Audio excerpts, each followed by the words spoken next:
Hi everyone, welcome to Wednesdays with English with a Twist. This is Shanti Kumaraswamy Street calling you from London, and it's the 1st of February. Wow.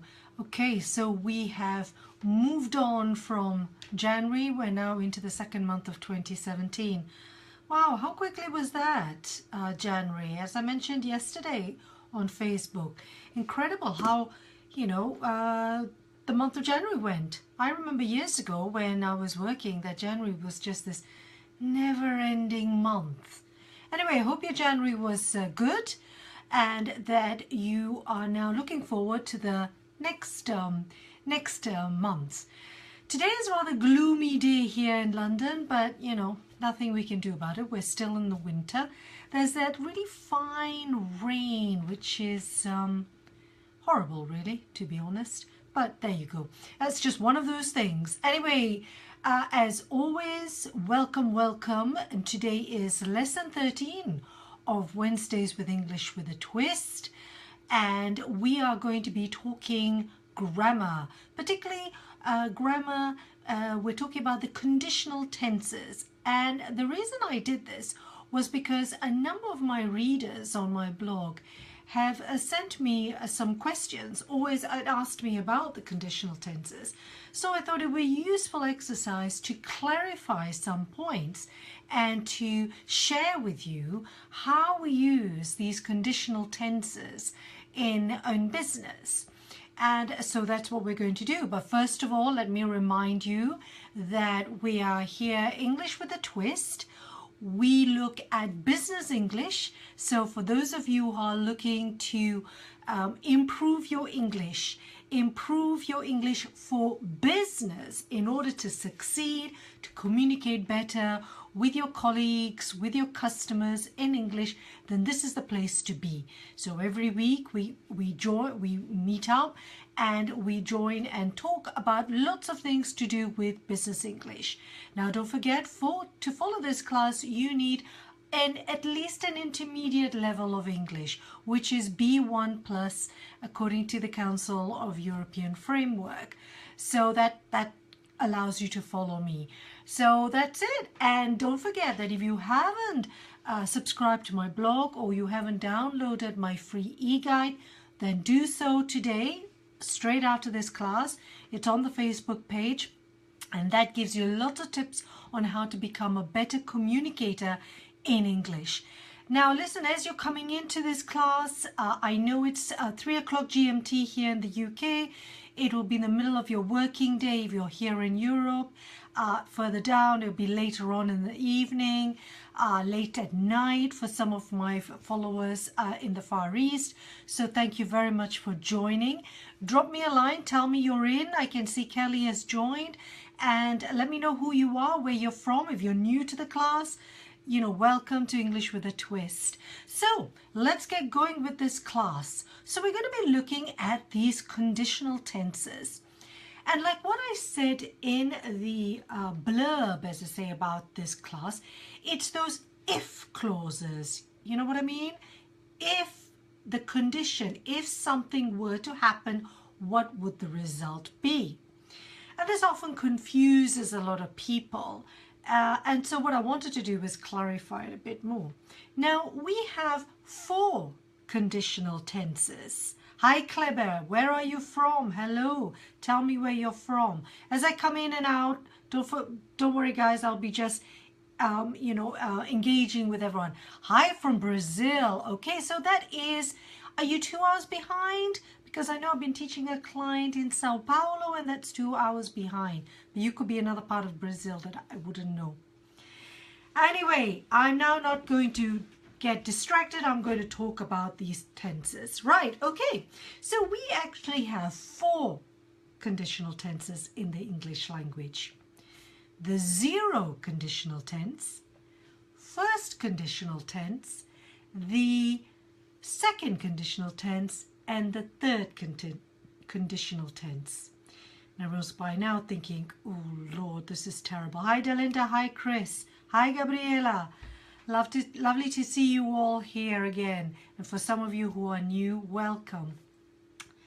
So let's look at it because they're very different, and when I look at course books and how we explain things, we'll look at the structure and we also try and give you an idea of how to use them in the language. And I'm specifically going to look at the business context because I think if we put it into context about how we use it in business and why we're using it, I'm hoping things will be easier. So let's take a look at the zero conditional tense. Now I'm going to look at a bit about this. Look first of all at the structure, how we construct that sentence. Don't worry if you are finding it difficult to follow. You will have a worksheet, copy to a post I'll be writing following up this lesson, and I will be sharing with you. So don't worry if you miss anything. But do put pen and paper down if you can. Hi Said, hi. So let's look at, so the first one, zero conditional, is you have the if clause. So you have if, and we often have when. So we have if or when. Let me give you an example here. If sales increase, we make a profit. So if sales increase, we make a profit. So structure, first of all, is if plus the present simple. If sales increase, the second part of the sentence is again present simple. We make a profit. So what are we trying to say here? What are we looking at? You know, the question, the example I also gave you is that if I work hard, I get a promotion. Now, when we use the zero conditional, which is two present simples, we're talking about something that is a general truth, something that has a logical consequence, a logical result. Let's take a look at some more examples. If or when we sell more, we make a profit. Okay, logical? Hoping it's logical. If we receive more orders, we employ more staff. So it is logical because what's going to happen is we have more orders, consequently we need more staff to be able to cover the orders. Say, imagine you're a business that has to deliver. So you receive the orders and then you have to deliver this. So the more orders you receive, the more people you need to employ for that period of time. So it's the truth. It's just a fact. Imagine if I say to you, if you eat too much, you get fat. It's a fact. Okay, some people might not, but that's just how it is. If you drink too much alcohol, you get drunk. So we are stating something that is logical. Another example could be if or when interest rates rise, our borrowing costs more. Imagine you're a business, you've borrowed money, you have debt because you're borrowing from the bank and you're paying interest to the bank. If interest rates rise, then your borrowing costs is going to be higher. Logical. There's no question about that. Similarly, I can say if there is a rail strike, I am late for work. Recently, we've had lots of problems here with one of our rail network companies. And for example, if you take a train all the time, this particular train, and it is in order to get to that, you use that company. If they go on strike, you are late for work. Yeah, there's no great mystery in that. That's just what's going to happen. So the zero conditional is when you are stating a fact. This happens, this is the result, this is the consequence. There's no it could be, there's no, it's just how it is. That's what's going to happen.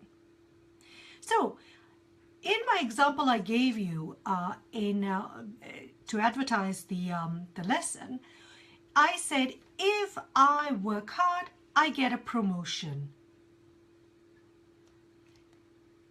Why? How? Okay, it might be that it's in the contract of my employment.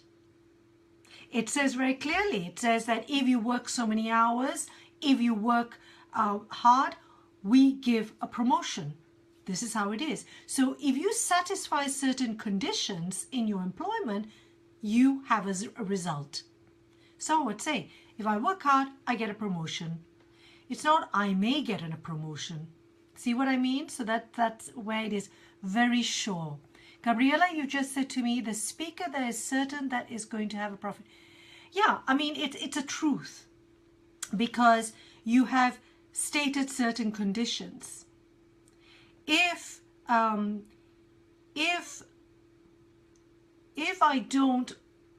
I don't wash my car gets dirty. That's just a fact. Yeah, so that's what you're doing. You're stating a truth.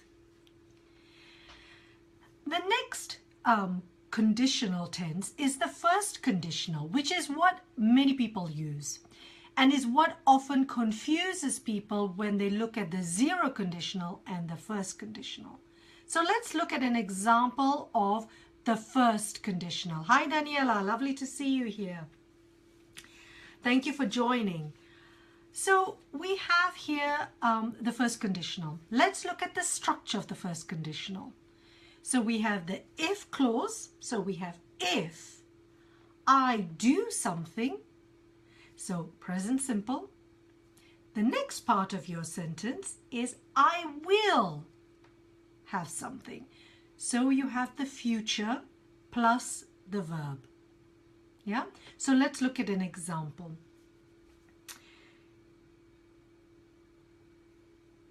If, okay, let's go back. So if I said to you, if sales increase, our profits will rise, or our profits will grow. If I work hard, I will get a promotion. What's the difference between when I said if sales increase, our profits grow, if I work hard, I get a promotion, and if I work hard, I will get a promotion. So it's that will, it's that future. The first conditional, what we're looking at here is the probability. There is a high probability. The chances are that if you do this, the result is highly probable. If you train hard for the marathon, chances are you will manage to complete the marathon. So it's a high probability. Now, you know, the thing is though, I always look at this rule and in course books, and when I'm talking to my clients about it with grammar, I think, yeah, does that make it really clear? Let's put it into business context. Why would we be using the first conditional in business? What are we doing? If you think you are as a business, you are planning, you are making certain plans for the next quarter, the next half year, the following year. And you are putting in place certain steps to achieve a certain result. So what you want to do is, if I put these conditions down, if I do this, this, what will happen? What is likely to happen? So you're forecasting, you're trying to think ahead and go, okay, so if we employ more people now, this will happen.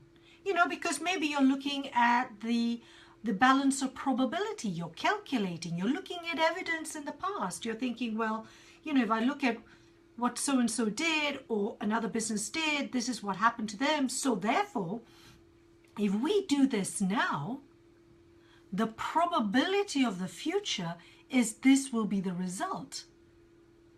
So what we're doing is we're forecasting. Yeah? So if I work hard, I will get a promotion. It's not it's not a done deal. I don't know that for sure. But the chances are it's likely. Why? Because maybe I know somebody else had that same situation. So therefore, the chances are that I'm also going to get that promotion because the evidence is there. So when we're talking in business context, we're saying, so if sales increase, we will make profits. But, is that definite? No. But there is a very high chance it will happen. So let's look at some other examples here.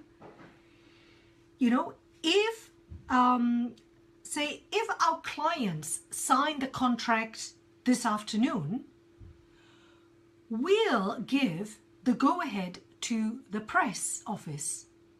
So now, imagine you've got the situation. You've been negotiating with these clients. You've been having lots of meetings. You've done it, and you're pretty sure things are good. They're going to work in your favor. So you're thinking, well, but you're not definitely sure that they're going to sign. But you think, well, if they signed today, then everything is in place, and we will then contact the press office to release the information so that they can, and make an announcement to the board or to the, journalists or whatever. Because based on that evidence, yeah? Making sense? Please give me a thumbs up if you can see the context in business, why we would use it. What are we doing? It's not saying you're definitely for sure, but you're thinking, yeah, I can have a reasonable expectation here. I have a lot of evidence. Example here. So give me thumbs up, guys. I want to make sure that this is clear for you. Thank you, Sally. So another example. If the product is successful in China, we will introduce it to the other Asian markets.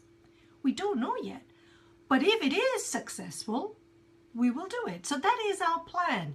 So we test it, don't we? Businesses all test. We're going to test something first, and then if it does well, we will do this. Yeah? So that makes sense. If you think about how you run your businesses, how businesses operate, that is always great. Great, Mohammed. I'm so glad that the distinction is clear now. No confusion. Brilliant. Another example, if the other side agrees to our terms, then it'll place us in a stronger position further up the line of negotiations. Good. I'm glad that works for you guys.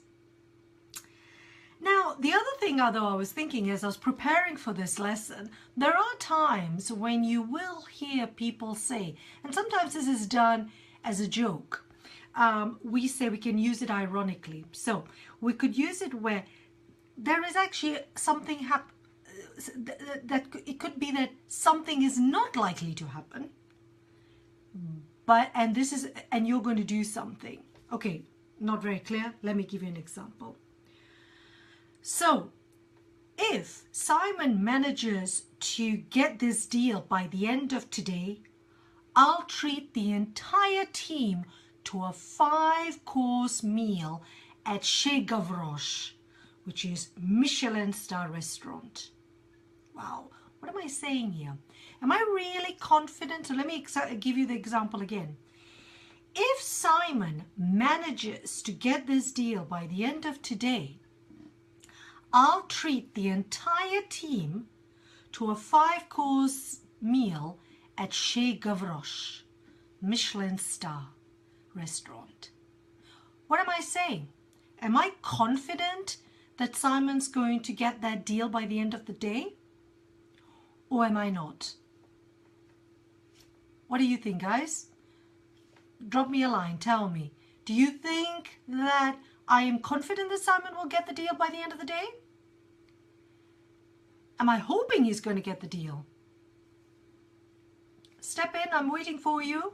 Anyone quick to just want to say, what do you think? Do you think when I say something like that, so if he manages to get that deal by the end of the day, I'm treating everyone to a meal? No, exactly, Gabriella. No, not at all. Just the opposite.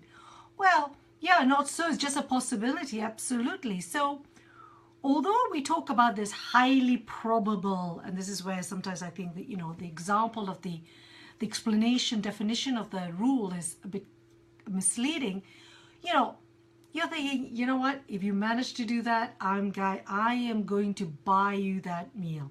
Now, on the one hand, I do want that deal. But really, I'm hoping he doesn't, because that's going to cost me a fortune, because I'm going to have to buy a meal for the entire team. So it could be worth, you know, so sometimes the meaning is you're being ironic, you know, so like, if so-and-so does that, I'll eat my hat. Really? You're going to actually eat your hat? So you are pretty sure that's not going to happen. So, you know, very likely it's not going to happen. But at the same time, you think, oh, if you manage something, you're not going, you know, this is going to be the result. So sometimes you will hear this and you're thinking, oh, is that highly unlikely? Is that likely? But we're using it ironically. We're using it as a joke. Yeah. So if he manages to get that deal, hey guys, I'm going to buy you all. But he's not going to manage to get that deal. I know it. Because there are just too many obstacles still to overcome, blah, blah, blah. So, you know, so that's how we can use it. But that's your first conditional. Again, so making those plans, making that forecast, making plans, testing things, and then forecasting what could happen. So give me a thumbs up if the first conditional is clear for you. And then we can move on to the second conditional. Guys, tell me. And if you're not terribly sure, don't worry. I'll be putting in notes for all this lesson. So you're good. I'm seeing some nice thumbs up. Great. Excellent. Good job, guys. Good. Excellent. So let's look at the second conditional now. The second conditional. Now, if you look at the textbooks and your grammar courses, it will tell you that we are looking at future events that are unlikely to happen or are impossible. And it's what I would call the imaginary future. Yeah, now when I say to people imaginary future, they go, okay, what? Okay. Let's look at this. And this is where I want you to imagine certain things. First of all, let's look at the structure of the second conditional. You have your if plus the sentence in the past simple. The second part of your sentence would have would, could, might plus the verb. Okay? So, in the example, so if I worked hard, I would get a promotion. If I were a billionaire, Parkash, what would you do? Yeah? So your reality is, are you a billionaire? No, you're not. Have I got a promotion? No. If I worked hard, do I work hard? Maybe yes, maybe not. Yeah, so if I did something, you're looking at what would happen, what would be the outcome, what would be the result. So we are imagining. Okay, let's have a look. Let's have some examples, some practice here. I'm going to ask you, consider the question here. You would buy a private jet? Absolutely. If you were a billionaire, right, Parkash, you would buy a private jet. Perfect. Do you have £1 billion or $1 billion? No, so you can't buy that private jet. Exactly. Now, let's put it into context about business, about our real lives, about what we do. So we're here looking at imagining our future, imagining our dreams, imagining of what you would do if the situation were different now. So consider this question. What changes would you like to make in the way you work? What changes would you like to make in the way you work? You know, if you were, thinking about, all of us, there are times when we think about what would you change? So I want you to think about some of these if clauses, okay? So we're going to go, if it was, or we can say if it was or if it were up to me, I'd create more open spaces in the office. So if it were up to me, or if it was up to me, I would. So I want you to write down some of these clauses, okay? If I had more time, I would, I'd what? If money wasn't an option, I'd what? If markets weren't so volatile, for example, we'd invest more. But markets are volatile, so we don't invest. So the reality is different from what we are imagining. If I had to choose, I'd what? So, you're thinking to yourself, okay, so if the situation were different to my reality, what would I do? So thinking about it in terms of business, if we had more time, we would or we could do this, this, this. But we don't have time. And so we have to live with the reality we have. But when we think about our jobs, when we think about businesses, what are we doing here? We're always considering our options. We're always thinking about what would happen if we changed things. If we changed the way we work, would, this happen? What would happen? So these are the questions you're asking yourself as a business, as a professional.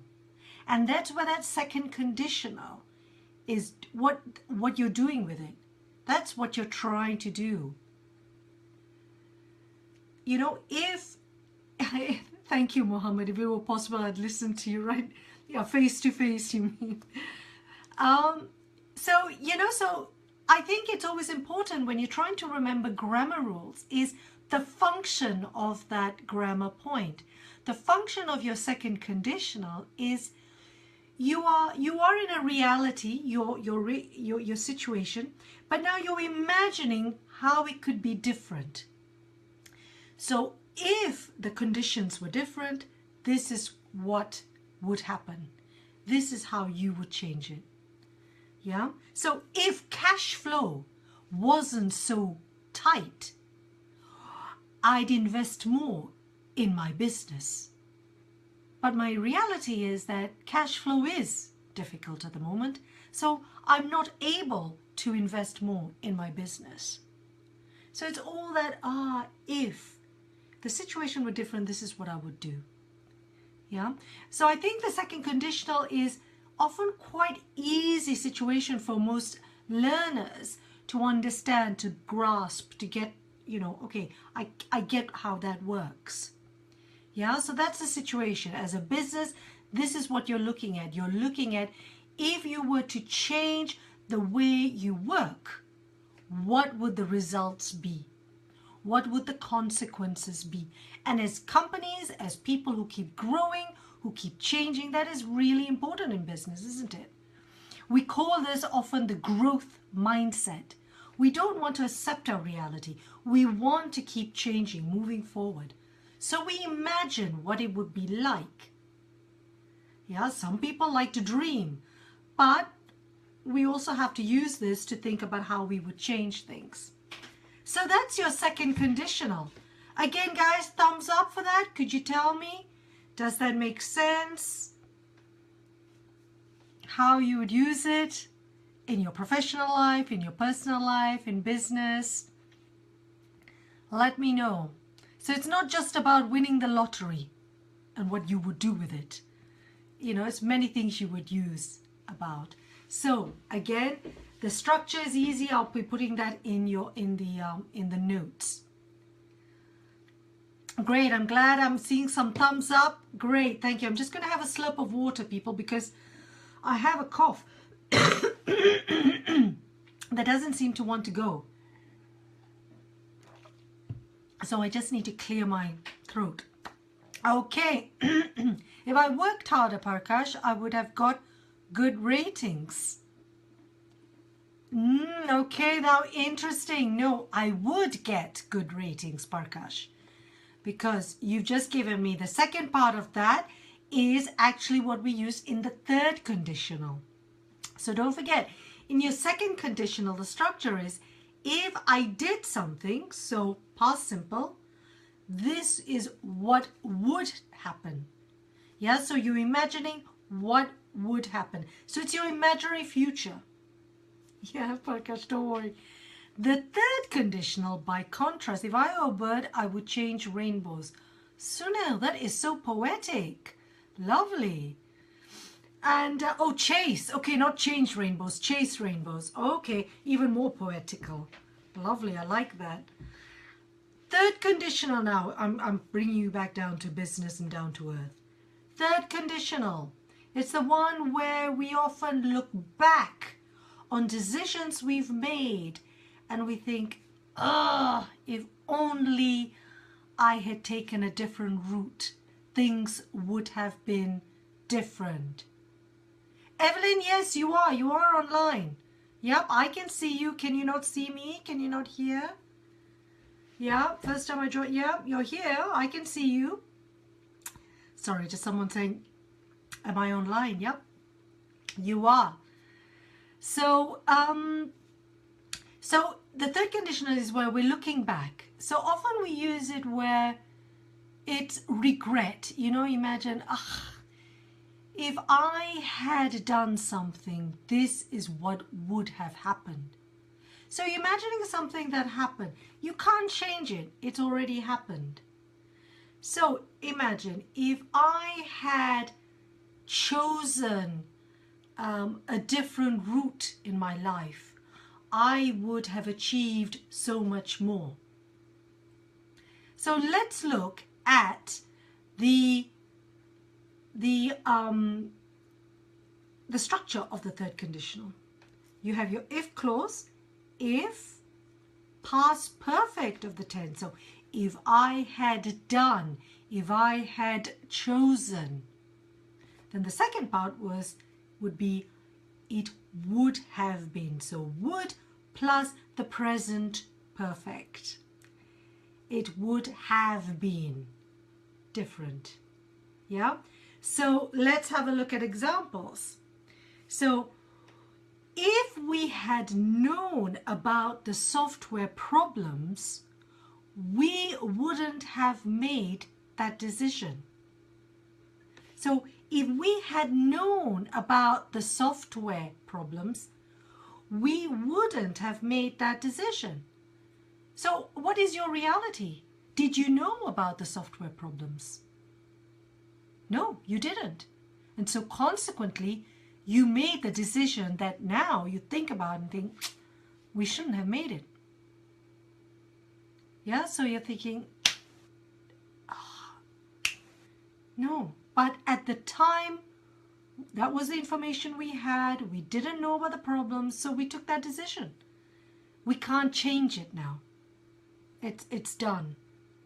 Often you hear this about businesses, you know, think something didn't happen, and then, okay, yes, Gabriella, sorry, I'm just stopping because she says, if I had had more savings, I'd have bought a new notebook. Yes, that's the past. That's the past. But yeah, maybe, but you know, could you change that maybe in that situation? Is that a event that is not likely to happen again? Because often when we use the third conditional, it's something that you cannot change. A notebook, maybe you can, if you have more savings. But maybe what you could do with this one is, if I had had more money, I would have bought a better laptop. But at the time, you couldn't. Anna, the first conditional, this will be a recording, but I'll quickly go over it. But don't worry, this class is being recorded. You'll be able to go back to it later. So, you know, at the time you had to make a decision, so you'd bought that. But if you had had more money, you would have bought a better laptop. And that's what we mean. So, and sometimes, you know, so we look back and often we use this when we're regretting decisions we've made, actions we've taken, and so we look back on that. So businesses, so imagine a decision you made at a time and now you regret it. And what was the consequence of that decision? What happened then? Could you change it? Could you change it now? If you can't, then that's your third condition. It's a regret, nothing I could do. You know, if I had done an MBA all those years ago, I would have had better job opportunities. Now, maybe you're talking as someone who's now reached retirement and you're looking back and you can't change things. And that's what happened. And the thing is, though, with the third conditional, just to bear in mind that, for example, if I am at my age, using that same example of if I had done an MBA, I would have had more career opportunities. And assuming that I am now retired, so it's all in the past, there's nothing I can do, I can't change that. But what if I am still working?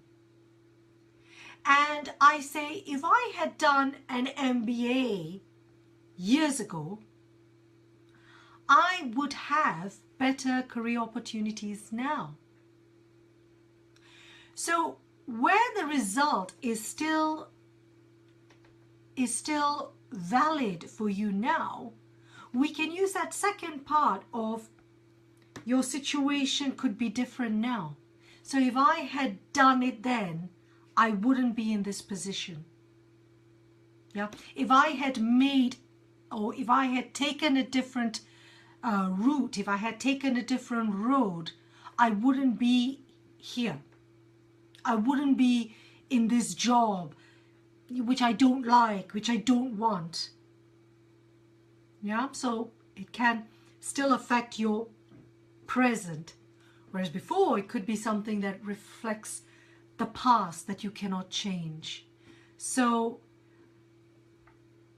and, if I had prepared earlier, I would have done my assignment on time. But you didn't. Assignment didn't get done on time, so it's too late. So it all depends on your context.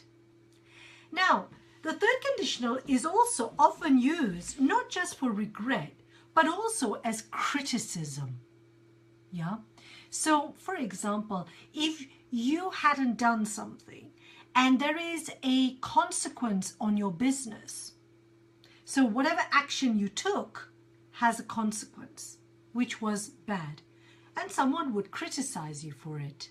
For example, if you had informed the client of the delay in time, he wouldn't have cancelled the order.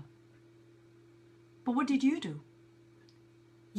So let me repeat this example. If you had informed the client of the delay in time, he wouldn't have cancelled the order. But what is your reality?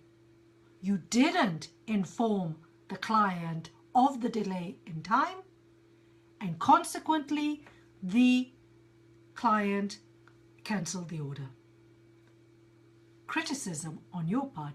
You didn't do your job properly. You therefore made the company lose this important client. If you hadn't been so slow in coming back to me, we would have sealed the contract. Now we don't have the contract and it's down to you. It's your fault.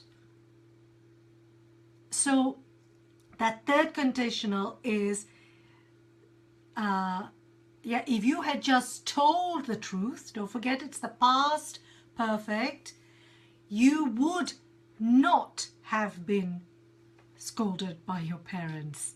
Yeah, so the structure, don't worry, the structure is if plus the past perfect had told the truth, you would have not. So would plus the present perfect. Don't worry, the structure can be confusing, but the more you see it written, the more you remember. And the structure of the third conditional will be in the notes I give you. So what about, okay, so Gabriella has just asked a question. What about using should instead of would then? Okay, so let's try that. If you had informed the client of the delay in time, he shouldn't have cancelled the order. No, shouldn't as a modal verb is often when you give advice. You shouldn't have done that. You know, you shouldn't. You shouldn't do that. It's recommendation, it's advice. Yeah, so we don't put should, we put would. That is the structure of the third conditional. We never do should. So it wouldn't. Yeah, always. Again, if I had done an MBA, I would have had more opportunities in my career. So then, of course, then you've got that criticism. So if you hadn't messed up the negotiations, we would be making a profit by now. So again here, criticism about a situation that affects you now. You know, if he hadn't made that crucial decision then, we wouldn't be in this mess now. Okay, I'm so sorry, God. Okay, I know, well, you know, what's done is done. We cannot change it. Now we have to move on. We have to live with that situation. So if you hadn't done that, this wouldn't be our reality. So that then we're using it as criticism. Then the structure is slightly different. I hope that is clear for, you know, I managed to make some sense of the 4 conditional tenses.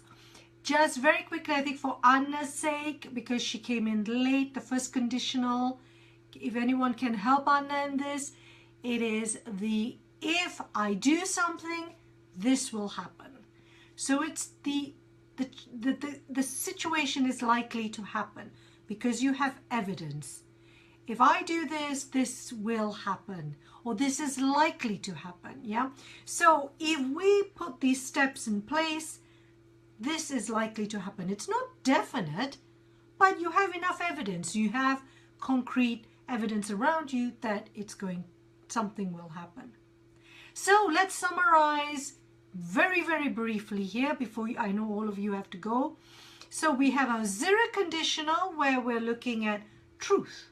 If you do this, this happens. It's a logical conclusion. It's a logical consequence.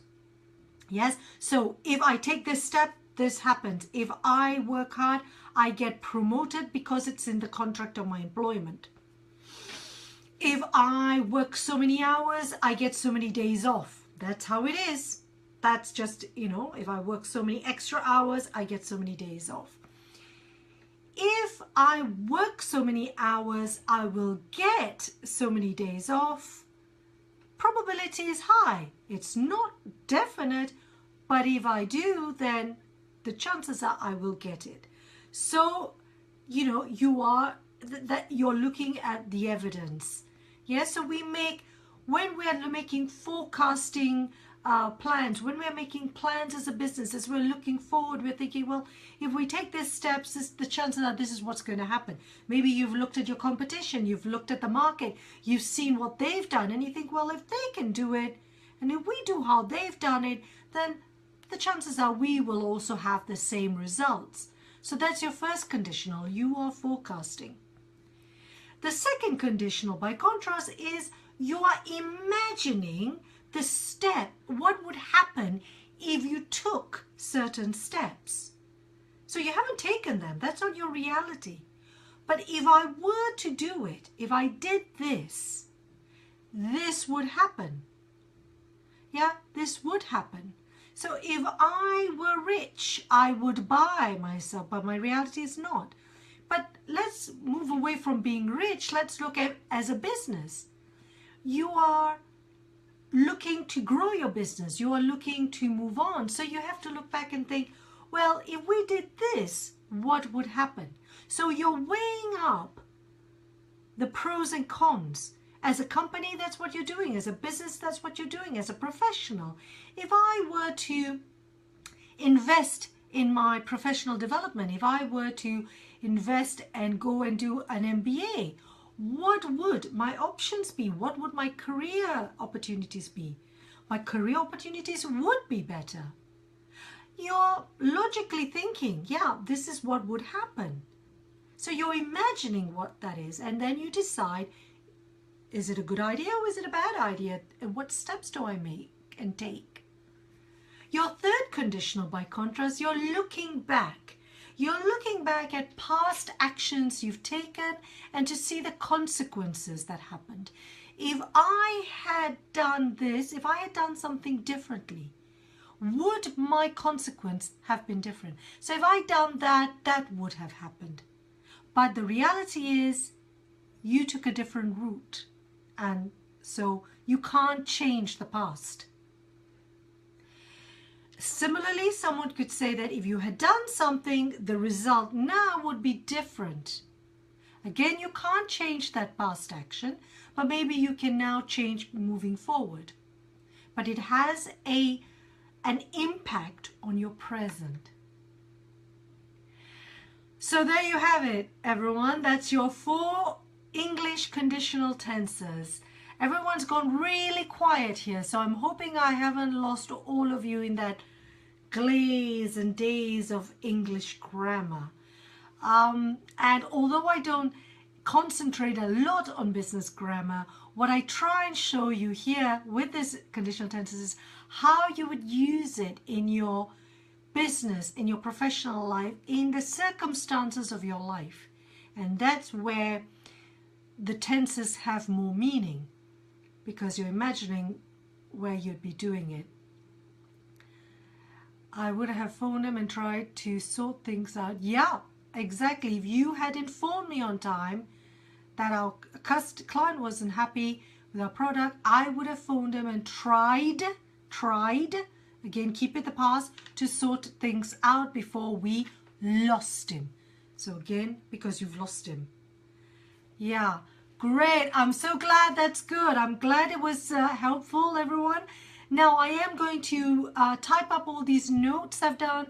There will be a recording of this lesson, and I will be putting it in a blog post, which will be part of the weekly lesson. For those of you who subscribe to my blog or who sign up to my free e-guide, you automatically get then weekly lessons coming in that are published on a Friday. So, you know, if you'd like more of these, then do subscribe to my blog or download my free e-guide, which is in the Facebook page.